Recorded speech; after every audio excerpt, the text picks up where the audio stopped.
Welcome to another episode of Paranormal the New Normal.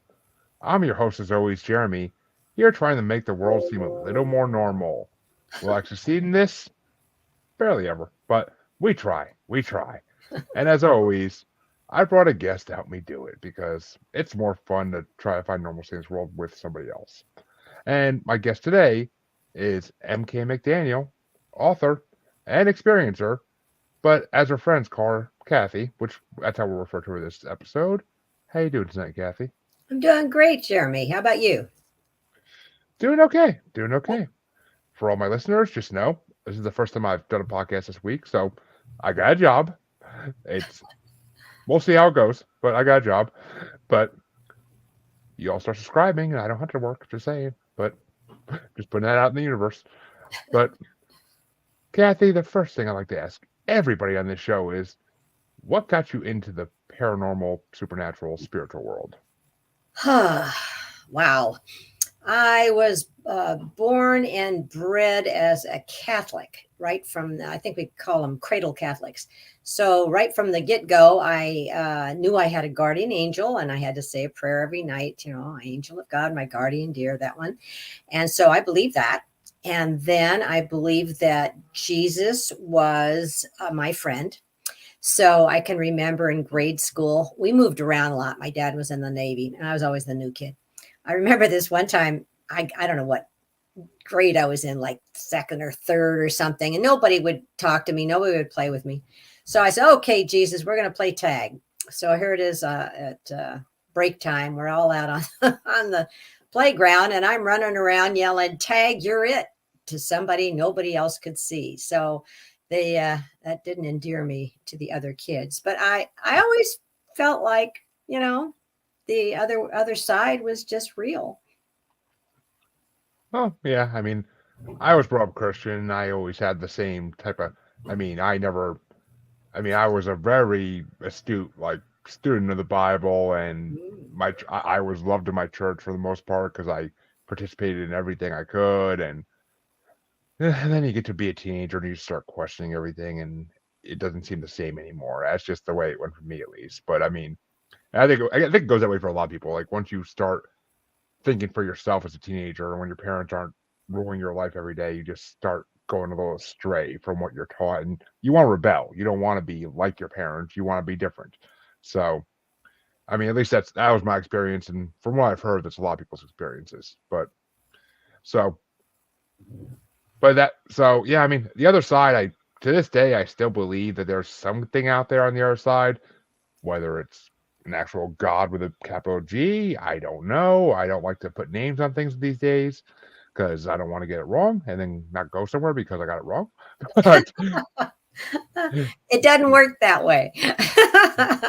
well, supposedly, but then again, none of us really know how it works, and that's kind of the interesting part of it all. Is, I mean, yes, there are plenty of people who have said this is the way it works. I've been told that's the way it works, but I've heard conflicting things from other people. But I think we're gonna get into that a little bit anyway. And hello, Anthony. Glad to see you watching. Anthony was just on last Thursday or Friday on my show. But Cool. so the second question I asked everybody, and I think this is where we're really gonna get into it.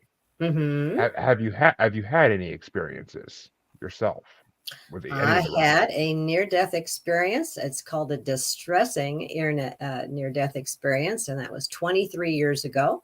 I was 53 years old, and I was taking care of a friend, helping him out to get a stem cell transplant, and it took about 8 or 9 months of day and night stuff with just one other caregiver. We were in the hospital and in and out and in and out. And anyway, he died. And I was a complete wreck after that. And I caught the flu that was going around, and that went into something called ARDS, which is lung failure. So I ended up in the hospital and in an oxygen tent, and they said I had a 38% chance of making it, and they were going to stick me in a drug-induced coma. And my family was there, and there was no choice. I mean, it was that or die. So I went into the coma. And the last thing the doctor said to me was, we're going to give you something called white amnesia, and it's kind of like take your brain offline and you will be unable to remember anything that happens to you. Okay. So that's not what happened.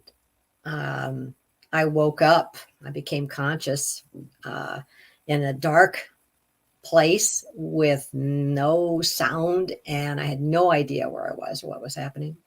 And I thought, well, I don't know if I'm standing up or sitting down or what. So I just hung out. But then it started to change. I saw this reddish glow and some fog, and it started smelling really bad, and it got too hot. And then some voice just came out that said, do you know where you are? And I was pretty freaked out. And I thought, the only thing I can come up with is hell. And then the voice just went, wah. Well, I turned to the left and I ran into the darkness because I thought, I'm in a really bad place here. Well, it turned into quite an adventure. When you read the book, it's all pretty well spelled out, but I did run into demons. I ran into really bad situations. I ran into painful situations. And by the time I got out, I was like, you take a little balloon and when you're going to go get some helium in it, and then you turn on the machine and that little flat balloon goes whoosh. I did a whoosh, and I was completely filled in this warm, beautiful light with joy and bliss and happiness, and just nothing else mattered. I mean, I was just love. I was just in just part of all this love and joy. And then as things kind of settled out, I saw my friend who had died the month before, the one I was taking care of, and he died of leukemia and looked pretty ratty when he died, but he looked great, and he was laughing, and he had this look on his face like, I know something you don't know. We used to play tricks on each other all the time. So I thought to myself, he doesn't know he's dead. And I'm not going to be the one to tell him, because I still felt alive. And he started laughing. And then I remembered he'd showed me something in this great big book. It was open about halfway, and I couldn't remember what it was, but I remember seeing the book. And then he says, Mary Kay, you got too much left to do. And I thought, oh my, they're throwing me out. And I said, no, absolutely no.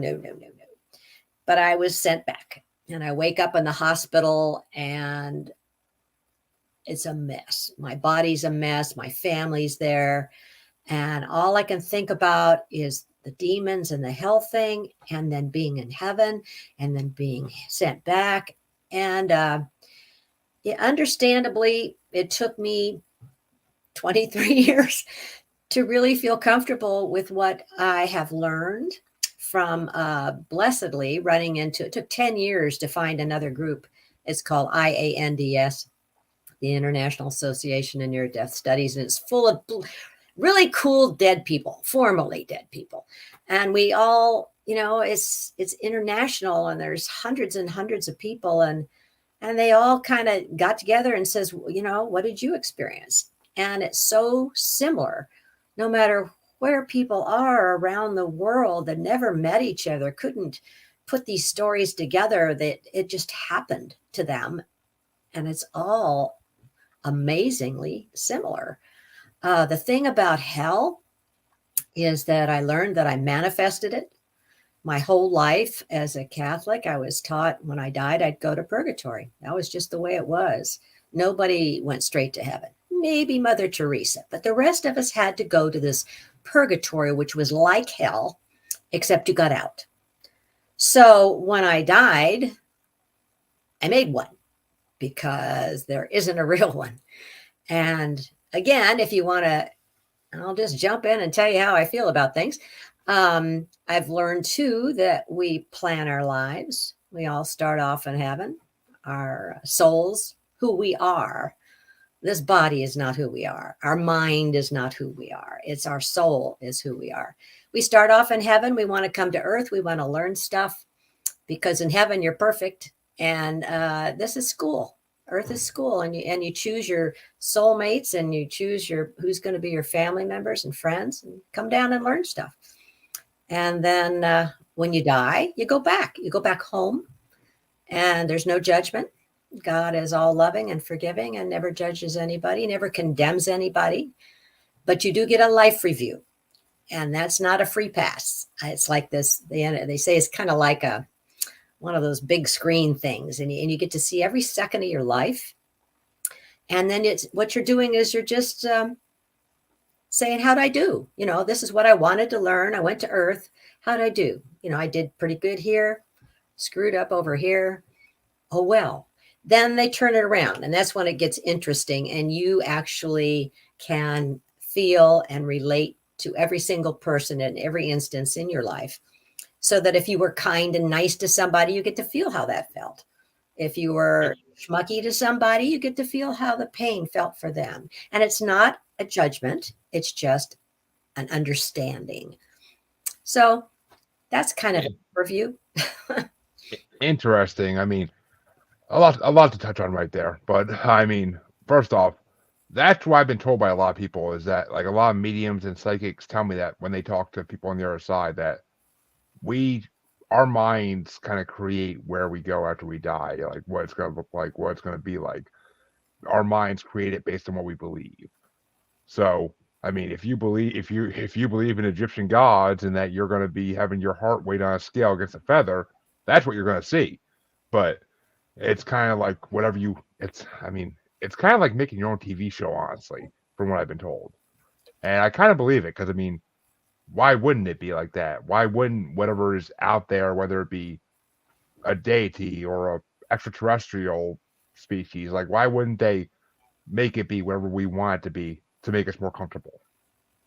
Because I think even if we're in a hell that our mind thinks that is where we go, that's more comfortable than ending up somewhere where we don't expect to go, because we at least expect it's something we kind of plan for our whole lives. I mean, I've been saying if there's a hell, I'm going to it for 20 years. So it's just like Then I've you been saying. will. Then you will, Jeremy, because you manifest what you believe. What I came back for is to tell people to skip the trip. God isn't going to condemn you. So if you want to get condemned, you got to do it yourself. And it's not fun. I would not put that 20-year thing on it, because you'll manifest it, and you don't need to. You don't need to. Yeah, I mean, nowadays my thoughts are a little different. I mean, I hope so. my wife still tells me I'm going to hell every once in a while, but other than that, I mean, I don't know. I have a personal belief now that when we die, we go to a waiting room where our spirits are basically waiting to come back to another human body. And you get to choose. You get to do that, but when I love to say to atheists, you've got a really pleasant surprise coming. It doesn't matter what, I tell people, but I've experienced it, and I know a lot of people who have experienced it. So you go back home. Home is being reunited to source, spirit, whatever. And you do get to endless times come back and be an alien if you want to be somebody on another planet. It's all good. It's not a bad thing. Earth is a tough gig. I mean, they say that's the roughest place to go. This is a really dense, negative kind of environment, but people come down here to learn things, like, and especially if you've planned stuff. I love the fact that I plan things, because I used to feel like a victim. I used to get mad at God when really bad stuff happened to me. I would just, say, hey, man, I prayed and you didn't listen. Were you deaf or what?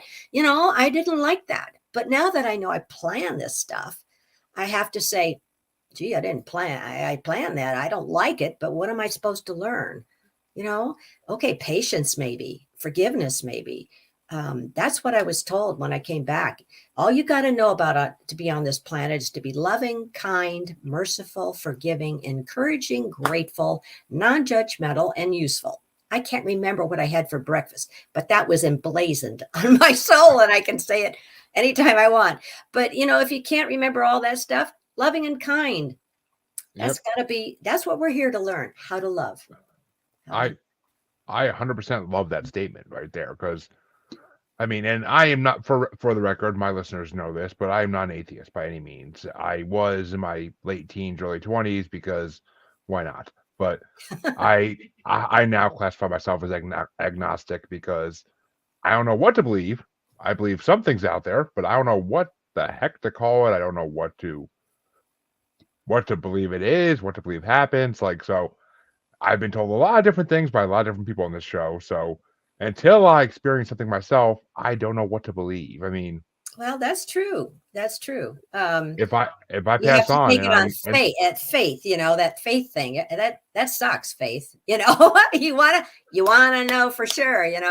So I feel like I know for sure for me now, and yeah, I know a lot of people that do. The toughest part for people that are real religious, or taught from an early age, this is the way it is. It's that deconstruction. It's that getting away and not feeling guilty, and it's really tough. But I would say almost all people that come back from the other side are spiritual, not religious anymore. There's too many yes, man-made rules in religion that just you get over there and it just doesn't compute. So I I agree 100%. I've talked about it a lot in this show, with people, how religion has been changed dramatically by men. I mean, and well, actually, let me get through some comments before we go on here. Thank you, Josh, for watching. If you're still watching, I appreciate you being here as always. And Josh did say his heart goes out to you for oh, thank when you. you're telling your story. So just want to make sure I show that one. But I mean, and of course, you're not the first NDE experiencer I've had in this show, Okay, because good. why would I? Why would it be? And I mean, you're the second one though who said they went to hell and experienced hell before they came back. But I've had other ones where they say they, they were brain dead on the table basically in the hospital, and they were in a dark room and the door opened and there was a huge light through the door, and basically he said a figure appeared in the door. He couldn't see it, but it would look like a shadow. But he talked to that figure for 3 days about whether or not he should go back to Earth. And I mean, I don't know. He was also he was a Catholic as well. It seems like a lot. Seems like a lot of people that need were I'm Catholic. I saying mean, about I'm just saying, 85% of the people I run into that have this are Catholics. Yeah. which is weird. I mean, there's something there. I don't Well, know. yeah, it I, makes sense though, coming from that faith, about knowing you're going to go to purgatory. I mean, there was just no ifs, ands, or buts. So if mm, when you believe it hard enough, man, you manifest that stuff. well, I Um, mean, yeah, I am a true believer in manifestation, because I told myself for the last month, all February, I told my I lost my job February 3rd. I told myself from that night on, I kept telling myself, you're gonna find a job, you're gonna find a new job, and you're gonna do great at it. Because and there's one thing I've learned doing this show, it's that you manifest what you want to manifest, and you just, if you believe something hard enough, then it could possibly come true. You put things yeah, out to the universe may answer you back. So, right. Got to be and I mean, careful. You got to be real careful of your words and self-talk. To say, "Oh, I'm just such an idiot," or "Oh, I'm so forgetful."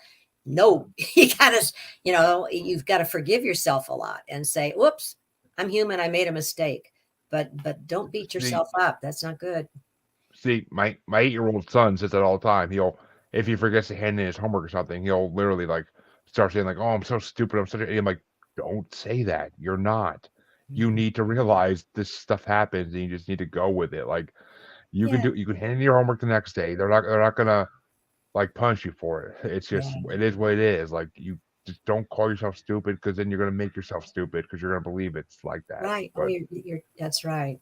You make a it's mistake. You made a mistake. You say to them, "We can fix it." It's not the end of the world. You're a good I person. mean, I honestly don't even know where he learned to do that from. I really don't. But it's just, Mhm. it's sad that an 8-year-old thinks he needs to do that in this day and Yeah, age. I yeah, mean, when I was a kid, I don't think I ever said that to myself. Like, I don't think I ever did. I mean, it's different times. I think that's what it is. It's different yeah. times, and the things they learn from nowadays are just, oh my God, horrible. But I It's mean, it's a hard time to be a kid. Oh, We had It is. me. I grew up in an ideal time in the '60s. It was well, not '60s.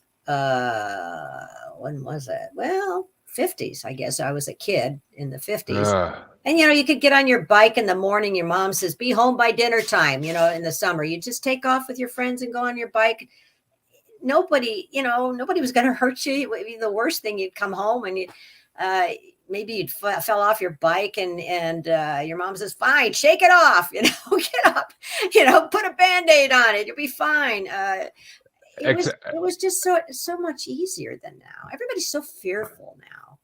Exactly. I mean, it was the same thing in the 90s when I was a kid. I mean, I literally got hit by a car on my bike one day. Yeah. And my mom said, "Well, you can still walk, can't you? Then go to the store and get some milk." Like, it's just like, I mean, yeah, it was a slow moving car. It was a slow moving car because we lived in the suburbs, but still, like, it just, like, I got hit by a car. Like, and I'm expected to just go to the store right after that and get some stuff for dinner. Like, all right, I guess. Like, I'm fine. My hand hurts a little. It's a little cut up from falling, but okay, I'll go. Like, it's just. Yeah, the kids now are frightened of everything. They can't do anything because their parents are so fearful. It's sad. It's true. It's sad. It's true. That's the way my wife is. Like, my wife thinks the worst about everything because it's just she loves to watch the news, which I tell her you shouldn't. But I mean, the news is the worst thing for anybody nowadays because it's the most depressing thing you ever watch in life. And I never watch the news since I was a teenager. I never have watched the news, like, unless she's watching it. Yeah. And even when she's watching, I'm half paying attention. I'm on my phone, or I'm on my computer doing podcast work, or used to be doing work stuff when I work from home. But I mean, it's just, I can't watch the news. It's just too depressing, and it's too one-sided always. It's always, it's negative, so negative. Why don't they show something nice on the news? The good things that are happening. Every once in a while I see a story about like puppies or something, and I'm like, oh, but no, other than that, like, it's just like, it's China this, Russia, Ukraine this. It's like, oh God. I know. It's awful. And in most of the entertainment is the same way. It's murders and mayhem and crazies and, no wonder you don't feel safe. Jeez. Well, I mean, we actually just did a serial killer bracket on my show that released a couple weeks ago, and I will say, yeah, I mean, the world was always as dangerous as it is now, at least in the United States. But we didn't know about it. That's the difference. Like, that's a lot of it too. I agree. The amount of serial killers that have been in the United States for the last 50, 60 years is ridiculously, like, obscene. And it's just like, but you didn't hear about them until they got caught. Like, yes, people went missing, but they couldn't look into it like they could nowadays. Like, they didn't broadcast it like they did nowadays. Like, no, we didn't. It was just, Mrs. Smith's poor little daughter's gone missing on her way home from school. Like, and we don't know what happened. And the cops would just say, "Oh, she must have run away." Yeah. Like, it's just, it's. I know, but you can go back to like Jack the Ripper days back in the 1900s and all that. Again, there was no news about things. Things have always been pretty bad. Yeah, I mean, there's a lot of violence and anger and greed, and there's a lot of that out there. Oh, they're fighting it all the time. There always has been. I mean, the kings of medieval times were the most horrible people in the world, but that's just the way it was, and people accepted it. But yeah, strong survive and all that. But now, if a president or a king is bad, forget about it. You're going to hear about it every day on every news show for the next 20 years. Like, and they kind of they went the other way. I mean, people are people. None of us are perfect, and people like to put other people down and to bring themselves up, and that's just not right. Yeah, I mean, it's not. I personally am not a fan of that. But let me ask you this though, because so, do you think that heaven and hell are? I mean, yes, they're manifestations of our mind to some degree, but do you think those realms actually may exist in some way? Because, I know heaven exists. I only manifested the hell. And there is probably, I talked to a lot of people about this, but there's probably a place for negative energy in the other realm where there is actual, well, if you got positive, you got to have negative. I mean, that's just the way it is. So there is negative energy, and there's probably spirits that don't want, for whatever reason, to be around the positive energy. So there may be some space someplace where they congregate. I don't know. I don't like to think about the negative stuff because it brings it to you. But the heaven thing's real. As far as I concerned, it really, I mean, source, God, even the quantum entanglement stuff they're talking about, everything is connected energy wise. There's nothing out there but energy. And what appears to be reality here, the solidness of a table or of our bodies is an illusion. We're all on a well, you get down under the molecular space, and now all you got is moving energy. So I think God, whatever you want to call source, is just all one thing. We're all part of it. We're never separated from it, really. This is just an illusion. It's true. It's true. I mean, I'm a big believer in that there are dimensions all around us that we can't see, we can't feel. And a lot of people hypothesize now that, like, the idea of heaven and hell and demons and angels and God are all just other dimensions, and they could be possibly extraterrestrial in origin or ultra-terrestrial in origin. Like, who knows? Like, it's just... I mean, the belief that I was brought up on of, oh, if you die, you go to heaven and your spirit floats up to the sky. And I mean, my grandmother used to tell me, like, when the sun would come through a cloud, like, oh, that's heaven up there.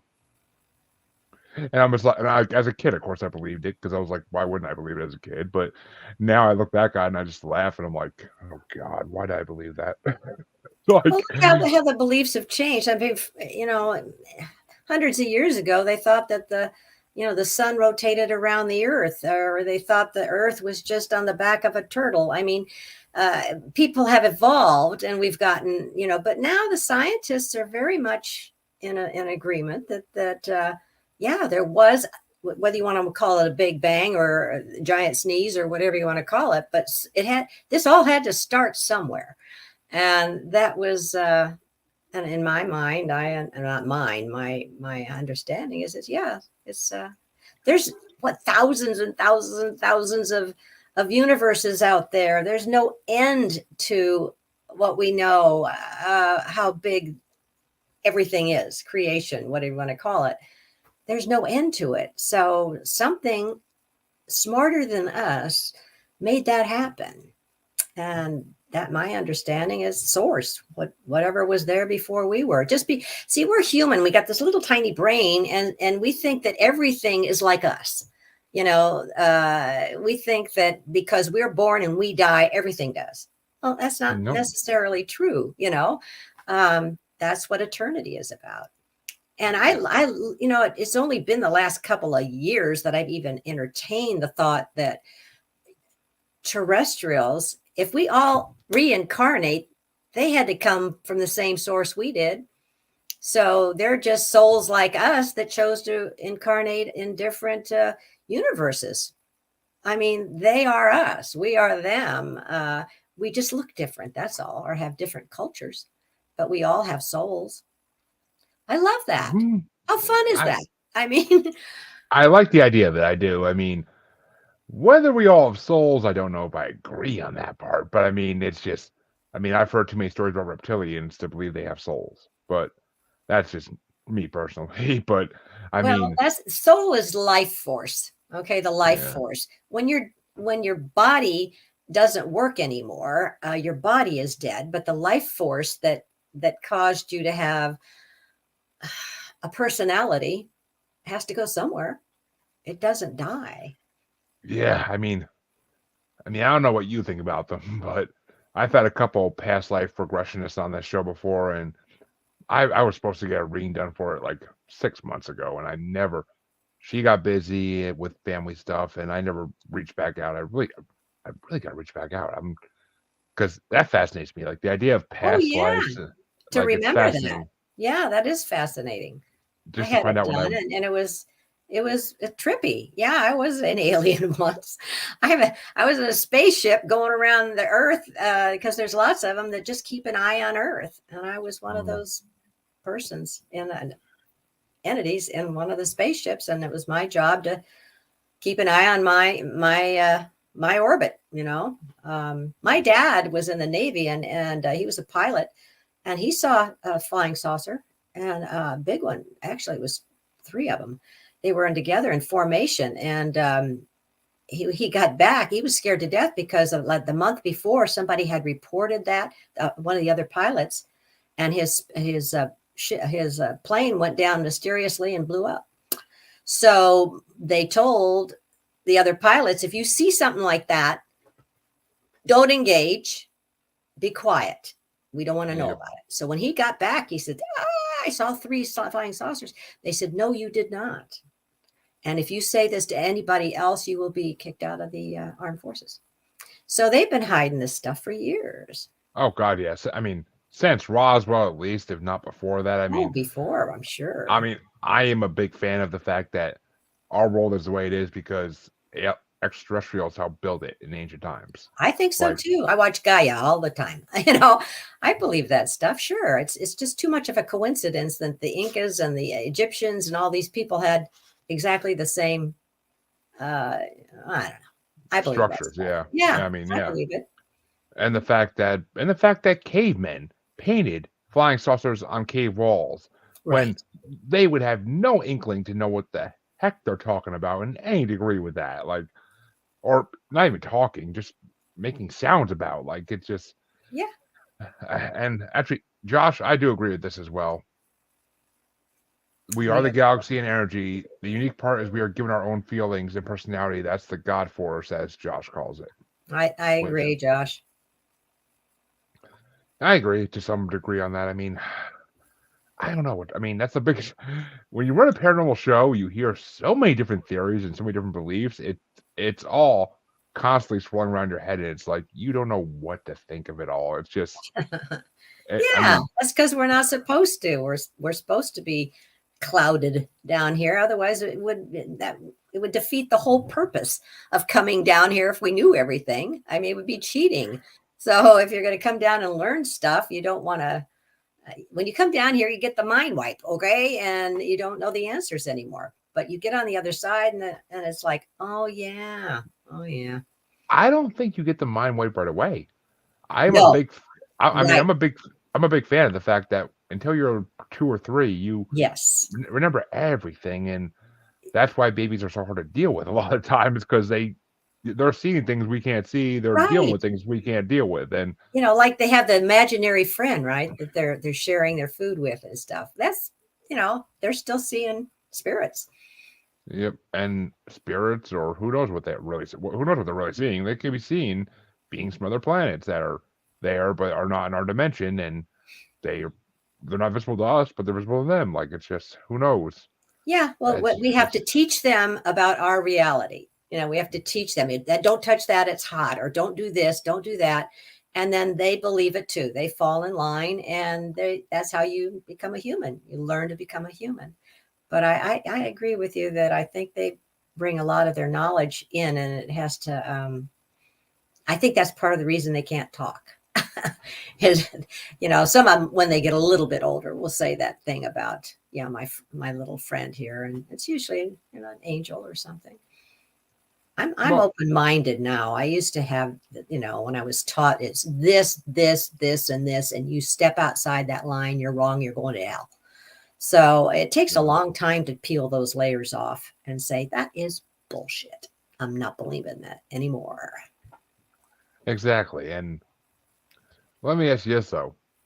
Since you came back, are you afraid to die again, or no, that little bit of human in me that says, oh no, wonder if I have to go through this again. But the 99% says, no, I can't wait to get home. I'm homesick. I mean, there are times where I think, oh my God, it's already been 23. How much longer do I have to stay here? I just want to go home. And that's what it is. You get over there and oh man, it's just home. It's home. And that's why my book is Misfit in Hell. the demons kept telling me to do stuff and I kept balking at it. And then because we're all heaven expats, an expatriate, somebody that lives in one country, they go to another country and do some work, like dig oil wells or something, and then they come back home. But while they're gone, they're expats. And we're all heaven expats. We all start off in heaven. We come down here. We do our work. It's tough. We go home. Anybody you talk to who's been on the other side, they always say that. It's home. Yeah, I mean, that's generally the feeling I've gotten from anybody I talked to who had an NDE. It's just like the guy who debated with the figure in the doorway for 3 days, or well, to him, what felt like 3 days, but really it was like I think a week or something like that. But he kept saying he fought actually. He said, "I want to stay here. There's things I haven't accomplished yet," but he said like the feeling on the other side of that door, like it was very convincing and drawing to him, and he wanted to go towards it, but he knew his life up to that point was sad, and he wanted to go live a better life and do better for his children. So yeah, mostly people go back only because of children. They either a lady died in labor or something, and she says, "No, I got to go back and take care of my kids." The rest of us all say, "I want to stay, man. Don't send me back." I don't know if you've ever seen Shameless, but he literally compared himself to Frank Gallagher on Shameless, like the way his life was up until the point where he died. And that's why he wanted to come back, because he had 6, 7 kids, something like that. And he was a drug addict and alcoholic, big businessman for all their lives. And he barely spent any time with them. And he wanted to come back and do better. And now he's a life coach who helps thousands of people yearly. Wow. So Kellen Fluckiger. It's a very unique name.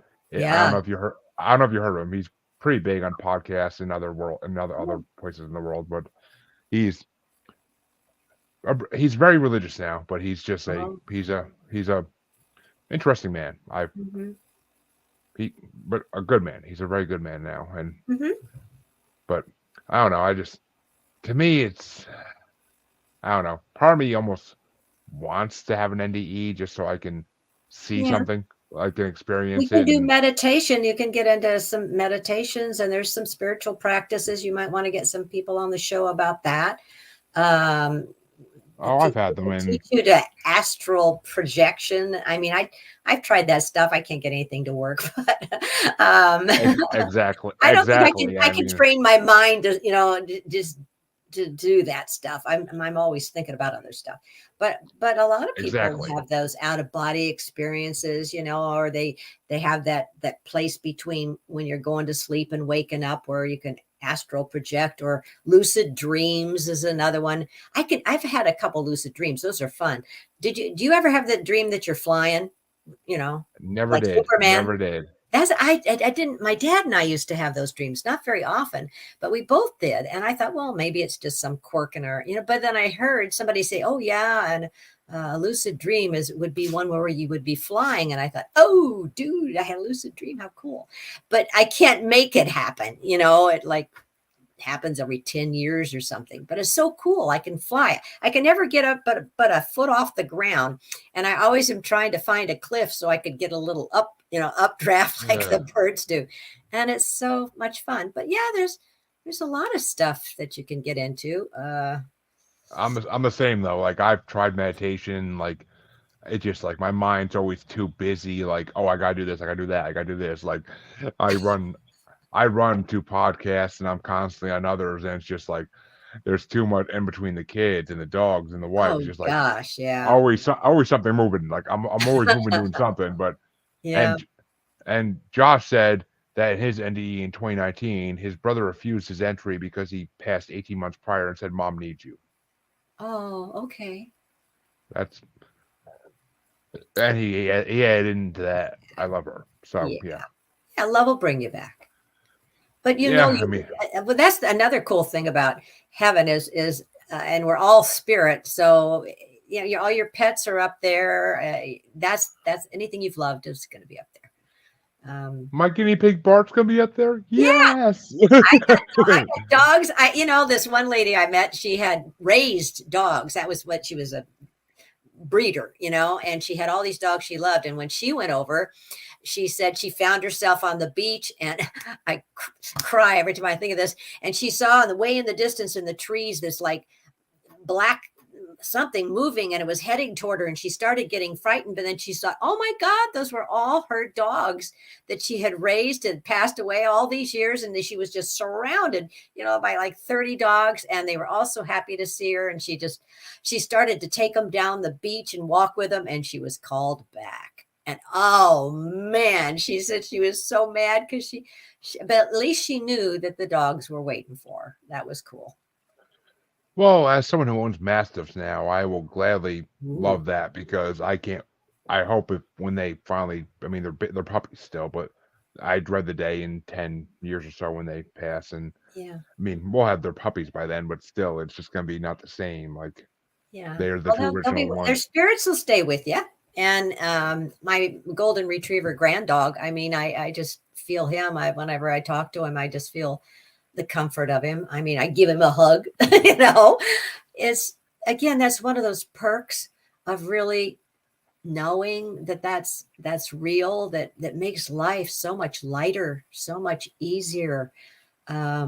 Takes a lot of the fear away. It's all good, and thinking you planned everything and it's all going to work out happily ever after.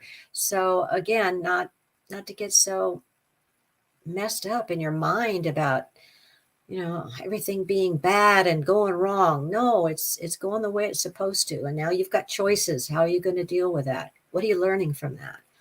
See, that's why, like, I used to be like that. I used to always constantly worry, like, I have no money, my bills are late, and now it's just like, it'll all get straightened out in time. It'll all get straightened out in time. Just work, live your day-to-day life, do what you gotta do, and it'll all come together at some point. Like, you're right. See, that's that manifestation thing too. It all works together. It's all good. We really don't need to be afraid. I mean, terrible things still happen, but it's all right. We're only here a blink of an eye, compared to eternity. This is just really a short gig, and we just it is. I mean, best. Just do your best. And the span that eternity is 80 to 100 years is nothing. No, right. It's a speck of dust in the freaking eye of eternity. Yeah.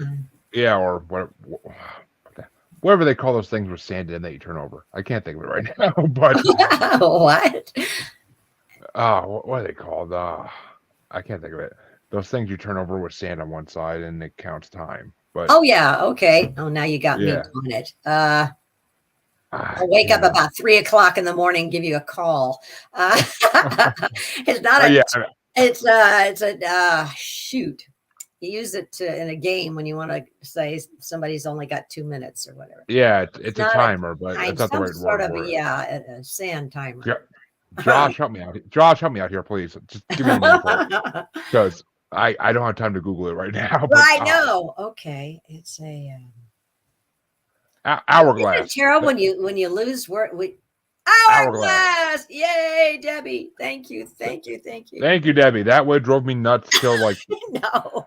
Like Kathy said, at 3 a.m, I would have woke up and been like, hourglass. Shit. Now I'm up for the day. But, oh, God, the older you get, too, the more you forget stuff. It's just terrible. I am famous on podcasts for forgetting the word I'm looking for at that time, and then as soon as the podcast is over, I'll be like, oh, that's what I was looking for. He's like, edit it back in. Yeah. Oh, shoot. And yes, Debbie, I appreciate it. Glad I could bring a little humor to this, but oh, hey, we got to keep your sense of humor. That's the most valuable thing a human being has, I think, is a sense of humor. It just gets you through. You can get through just about anything. God's got a great sense of humor. Look around. I mean, it's God. I mean, literally, oh God, yeah. I mean, it's just I mean, everything. I mean, it seems like since I was a kid, every other country but the United States is at war with each other. Like it just seems that way. Yeah, I know. I mean, we're coming closer and closer to. I mean, we're Don't involved say in that. everything. No, we're going to be positive. We're going to We're positive. I mean, continue to be peacemakers the best we we can. are. I mean, well, okay, I wouldn't exactly call the United States peacemakers, but I mean, we're involved in Compared everything to the else. rest of the world, I think Canada does a good job. You never hear about Canadians doing anything. They don't even think they have much of an air force or anything. Oh my God, my co-host from my other paranormal show is a Canadian, and Yeah. I give her shit all the time making fun of Why? Canada. But oh my God, like, oh, wow, yeah, Canada, God, they're still ruled by. I give her crap because they're still ruled by England. So yeah, you know. Oh, that's true. Well, England thinks they rule Canada, and Canada just goes, Yeah. sure you do. Yeah, I'm in Washington State, so the Canadians are our neighbors, and we kind of joke about when you're going to Canada, are you going to speak Canadian? Yeah, yeah, yeah, That's all they Yep. say that makes it different. You going out today, Oh And no, speaking Canadian. right there. Even like I always say to her, like, oh, did you go out on a boat today? Yeah, out in the boot. Yeah. And she's always just like, shut up, Jeremy. But it's gotta love it, gotta love it. I mean, Yeah, I do. I love the they're Canadians. They're just nice. good people. I've been to I've been on vacation up there when I was a kid and whatnot. I mean, when one of the stories that makes me like always think about it is 9/11 when like one of the planes, like one or two planes landed up in Canada because they needed somewhere to go, and like literally a whole Canadian town like welcomed strangers into their houses for like a week until like 9/11 got straightened out finally. Wow. So, I mean, I can never hate on Canada. I mean, as much as I watch South Park and they hate on Canada, I never could really hate Canada. Like it's just they're good people. They are. I Good mean, people. and some of my favorite TV shows are from Canada, so I can't hate them. Yeah. But No, they're right up there. I want to go see Iceland too. That sounds like a fun place to go. it's on my it's on my bucket list. Is it? Yeah, I want to. You have to go in the summer. I've been looking into. You can't see probably the aurora borealis in the summer, but it looks beautiful. I was watching one of those travel things, and I thought, oh, I got to see that. Oh man, and the volcanoes and the hot springs, and it'd be like a different planet, don't you think? Yeah, I mean it would be. I really think it would be. That's on my bucket list as well as exactly Josh. Greenland too. Greenland? I want to go. I mean, it's cold there. I don't know if I want to go there, but Yeah. I mean, but I mean, Antarctica is my bucket list too because I want to see if the government really has secret facilities there that we can't go to because extraterrestrials and possibly dinosaurs are there. So who knows? But that's my belief. Okay. There's a reason. There's a reason you have to get permission to go to Antarctica by the government. Okay. By the UN, not even by the government, by the UN. You need to have permission from the UN to go to Antarctica. But I mean that in a lot of countries in Europe and Asia and Africa are my bucket list. When the kids are older, I'll travel. That's the way I see it. Yeah. I can't. I'd rather pay for me and my wife to go places than 4 of us to go places. But yeah. Oh yeah. When the kids are little, once they're gone, they're gone. Exactly. Yeah. But let me ask you this though. I'm kind of curious about this now because I mean, what do you think of like the way since your views of religion changed since all this happened? What do you think of the Vatican? Like the Vatican City? You're trying to get me excommunicated. I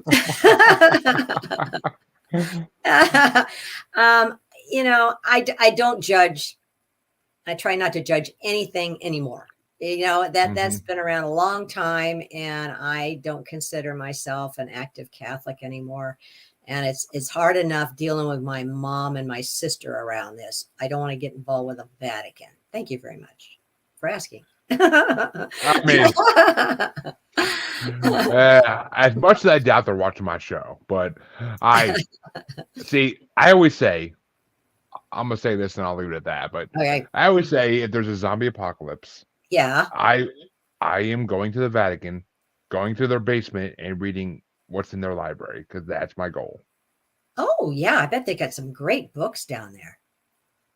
Their library is miles long, and it holds Wow. secrets of humanity that have long been hidden. Yeah. Anything you want to know about cryptids or aliens, it's down there. I You guarantee it. think so? They didn't have people writing about that stuff back then, did they? I'm pretty On sure. parchment with the ink pen and the whole thing. I mean, that would be laborious. I'm pretty sure the extraterrestrials have been to Vatican City since the beginning of time. Since it was made, I'm pretty sure at least. You mean Or the I mean, extraterrestrials brought their own books and put them in the library? possible, very possible. And yes, Josh, lots of money and expensive stuff is there probably in that basement Oh too. So yeah, yeah. I mean, they've been taking money from innocent people for hundreds and thousands of years. The Catholics have, so Hundreds they of probably have a. thousands of years. No, Well, no, no, no, no. I I don't think said so. hundreds, and I said 2000 at the, well, probably. I think that was technically at like a church in the year 1500. So we're talking maybe 500 years. I said hundreds of years, and then I moved it to thousands. But Okay. I mean, Then there's dinosaurs down there too, right? Maybe just dinosaur bones. I don't don't know. doubt me. I don't doubt it. I don't. You know what? When you get on the other side, you can find out. I You'll seriously know don't think you can. everything. They've got a huge talk about libraries. People that come back that have seen the libraries. I mean, as far as you can see, you can learn anything, and you just look at it, sucks right into it. There's plenty to do in heaven. That's what I think is going to be fun. I always thought, if I had to go up there and just sing songs all day long, I'll be bored out of my mind. So the fact that there's all this stuff to learn and do. Yeah. And then you say, oh, all right. And now me and my pals are going to go incarnate on Mars or someplace and see what it's like to be or Pleiadian or whatever those people are, or a big gray or a Palladians, green or Pleiades, those people. Palladians, which are actually very different from grays. They are. It's hard to describe them. I've been watching Gaia. I'm trying to read up on it because I'm thinking seriously about reincarnating as an alien. What is Gaia? You said that a couple times now. I'm kind of curious. GAIA. It's a. Oh, I know the term, but I'm like, is it a show? They have. Oh yeah, they have all kinds of wild shows about. Yeah, you look it up, Google it, dude. When we get off. Oh, GAIA, and it's videos, all kinds of videos.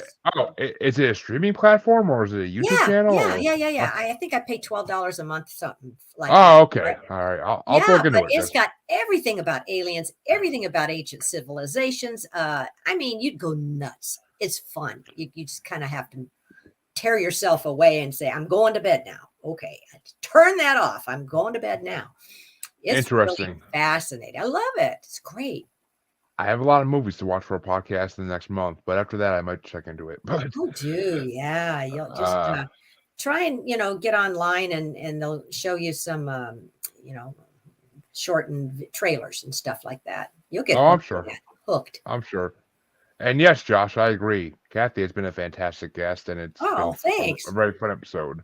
But I'm gonna wrap it up by asking one simple question, though, even though she kind of simple. Sure. She already kind of answered it, but what would be your final advice to someone who wants to live a more peaceful life and not worry about what comes next? Like, what would be your ultimate advice to them?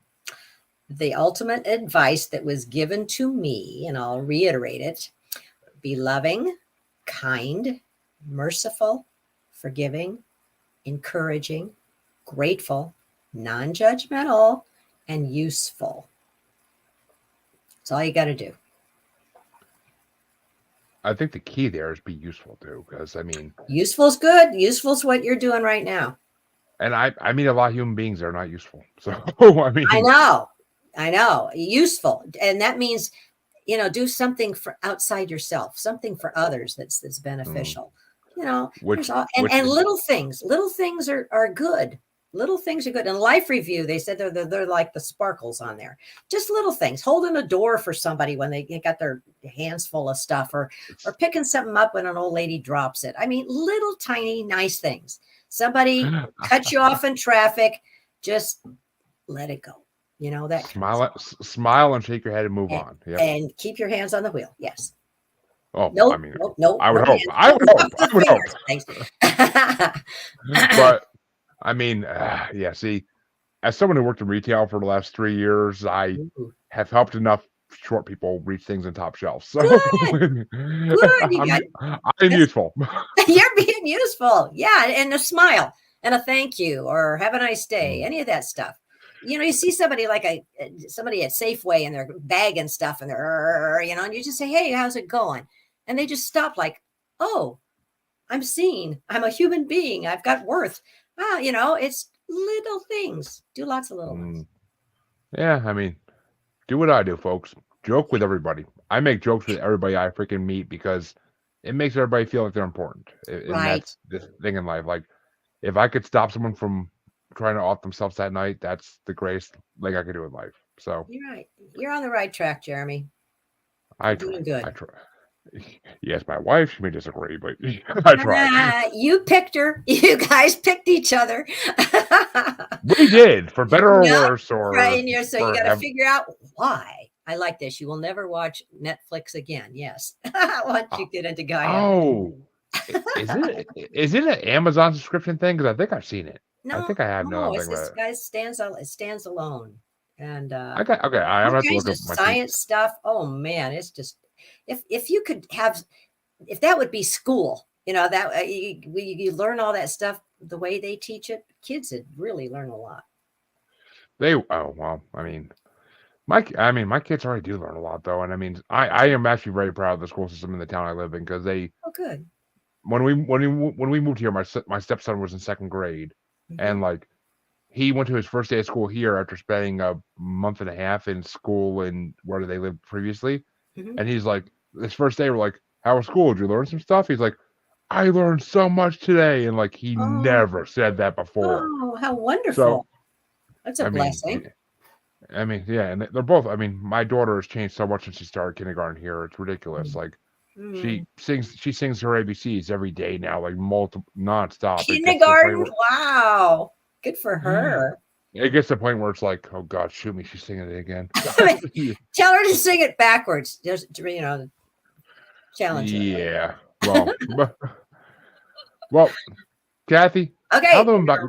Wrap it up. Tell them the title of your book and tell them where they can find it. Okay, it's called Misfit in Hell to Heaven Expat. I know that's long, but the voices told me to do that. And it's on Amazon or Barnes and Noble or anywhere you want. And it's also like an audible book, and it's a CD, and it's a Kindle, and the cheapest is probably the Kindle. And I think you'll like it because there's a lot of sense of humor in there. It's some serious stuff, but it's pretty light and kind of crazy. CDs still exist? I know. It cost me a fortune. He said, why are you making a CD? No, I said, well, there might be one person that really wants a CD. Why not? I guess CDs still exist. I didn't even think of that possibility, but okay. Well, MP3, that's different too, isn't it? Oh, that's just, I mean, MP3 is what they use on Audible and whatnot, but. Oh, okay. I don't know. I mean, they said, you want to do it? I said, sure. I'm going to go in. I'm in for all of it. Sign me up. And Josh, you have a beautiful night as well. And maybe we get her back. We'll see. It's definitely possible. If we pre-planned it, it will happen. And Josh, you manifested that in the universe. So it could happen now. Who knows? 100%. Nice to meet you, Josh. You're a good sport. Josh is a very faithful Parapost listener, and I love having him around because he says very insightful things and asks very important questions to people. And hello from Canada, Melissa. You're catching the end of the show. All right. Sorry. Oh, you missed the part where I was making fun of Canada a little bit, but okay. She's gonna rewind it. Oh, she can start over. But so please, folks, go check out Kathy's book. I know I'm going to. For God's sake, I'm going to check it out because it's going to be add on to the huge. It's going to be add on to the huge pile that's growing in my living room of people who sit on my show that I buy their book just because I want to read it. And someday, if I ever take a vacation, I mean, I've been unemployed for a month, but video games kind of got in the way of that Oh, I podcast know. stuff. But It's very tempting. and applying for jobs hours a day, Of but course.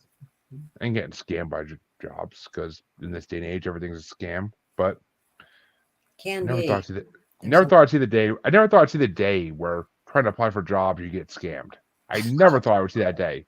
It's sad. It's It is freaking sad. sad. Well, they're going to get Like- that in their life review, so don't worry about it. Oh, I hope they go to eternal misery and whatever they believe hell is. But as all my listeners know, you can always find us on Paranormal / Maniacal Music Musings podcast with the S group on Facebook, on Twitter and the Gram as @Juggalo Bastard, and on TikTok as @Juggalo Bastard Podcast, as well as on YouTube where, one May places this is streaming as Paranormal Normal. And I will be back tomorrow with another interview with JJ Johnson from Southern Demonology. I know we're flipping topics. Oh, he's completely cool. tomorrow. I was on his show. Oh, really? Yeah. Say hi for me. Oh, I will definitely bring you up tomorrow then. But, Okay. Thanks a lot, for- Jeremy. It's been fun. Oh, it's been my pleasure. It's been a fun show, and Good. an hour flew by. Didn't realize it's been that long even. Yeah. But I got to go eat my but- dinner, man. same. But thank you all for watching, and thank you to all my listeners who will be listening to this. I will see you all and all my listeners in half a week. Have Okay. a good night. You too. Bye. And thank you, Kathy, one more time. Okay.